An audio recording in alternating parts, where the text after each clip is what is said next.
महोदय, मैं सारे प्रश्नों का उत्तर दे रहा हूं। माननीय सदस्य से मैं ये कहना चाह रहा हूं कि सारे उत्तर आपके प्रश्न पट पर रखा हुआ है, लेकिन महोदय मैं आपसे एक विषय कहना चाहता हूं। महोदय, अध्यक्ष महोदय, मैं आपसे विनती करना चाहता हूं, माननीय अधीर रंजन जी नेता कांग्रेस, कि मुझे ठेस लगा है। इनके नेता राहुल गांधी ने 2 फरवरी को क्वेश्चन किया था अनस्टार्ट, लेकिन पांडुचेरी और कोच्चि में जा करके पता नहीं उनका याददाश्त खत्म हो गया, मैं ये कह नहीं सकता। उन्होंने कहा कि ये मत्स्य फिशरी डिपार्टमेंट है ही नहीं, मैं सदन में आऊंगा तो एक अलग से मंत्रालय बनाऊंगा। मुझे अफसोस है महोदय कि ये किसका क्वेश्चन था। ये मैं संवैधानिक प्रश्न खड़ा कर रहा हूं, मैं ये एक संवैधानिक प्रश्न खड़ा कर रहा हूं अध्यक्ष महोदय। ये भारत सरकार, दीजिए आप जवाब दीजिए। जवाब दो।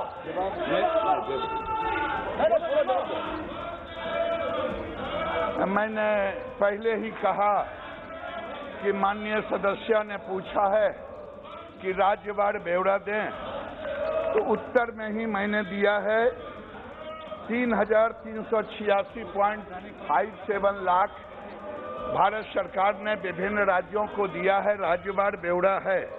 लेकिन अगर आप मुझे डिटेल पूछेंगी तो मैं उसका ब्यौरा आपके सामने रखने के लिए तैयार हूं कि आज देश में पहली बार, महोदय एक विषय आपके सामने मैं रखना चाहूंगा। 1947 से लेकर के 2014 तक जो सामने लोग बैठे हैं, जो पीढ़ियों दर पीढ़ियों तक राज किया, उन्होंने केवल 3,682 करोड़ ही सेंट्रल एलोकेशन दिया, 3,682 दिया। और मैं ये कह रहा हूं महोदय, मोदी सरकार ने 32,000 करोड़ का 32,000 करोड़ का हमने इन्वेस्टमेंट किया। और जानते हैं जिसने वर्षों तक राज किया भारत में 2014 तक केवल 100 लाख उत्पादन हुआ था मछली का, केवल 100 लाख 10 मिलियन। मोदी ने केवल 6 साल में 150 लाख का उत्पादन किया। मैं इनसे पूछना चाहता हूं, जिनको पता नहीं है, जिनके नेता को पता नहीं है, इनके 100 करोड़ रुपए प्रस्तावित है, जबकि बी में इसके लिए 25,900 करोड़ रुपए अनुमोदित किए गए थे। महोदय, excellent and effective financial management, इसके जरिए हमने अपने बकाया ऋण को मार्च 2020 तक 31,135 करोड़ रुपए रखा है। दिल्ली का बकाया ऋण वर्ष 2014-15 में 5.90 से घटकर वर्ष 2019-20 में जीएसडीपी के 3.74% हो गया है, 3.74% हो गया है। 2020-21 के बारे में रिजर्व बैंक के राज्य वित्त संबंधी आंकड़ों के अनुसार दिल्ली का लोन जीएसडीपी रेशो देश के बाकी सब राज्यों की तुलना में सबसे कम है, सबसे ज्यादा। और ये बात सीएजी ने भी माना था कि दिल्ली सरकार सरप्लस में चलती है। ये बात अब जो रिजर्व बैंक के राज्य वित्त संबंधी आंकड़े हैं वो भी पेश कर रहे हैं। अध्यक्ष महोदय, मैं कुछ इस साल के लिए सप्लीमेंट्री डिमांड भी रख रहा हूं।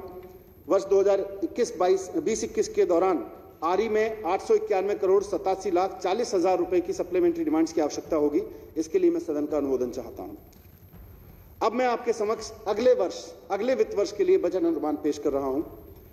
महोदय, हमारी सरकार के सत्ता में आने के पहले 2014-15 के दौरान राष्ट्रीय राजधानी क्षेत्र दिल्ली सरकार का कुल व्यय 30,940 करोड़ रुपए था, जो उनका बजट था 2014-15 का। मैंने अपना पहला पूर्ण बजट 2015 में जून में पेश किया था और उसमें 37,750 करोड़ रुपए का अनुमानित व्यय था। साल दर साल हम innovative schemes, welfare programmes, education, health, urban development के बहुत सारी योजनाओं पर ध्यान केंद्रित करते रहे और इन योजनाओं के लिए अपना खर्चा बढ़ाते रहे। मैं अत्यंत हर्ष के साथ 2021-20 के लिए 59,000 करोड़ रुपए का बजट प्रस्तावित कर रहा हूं। सॉरी 69,000 करोड़ रुपए का बजट प्रस्तावित कर रहा हूं, जो 2014-15 में 30,940 करोड़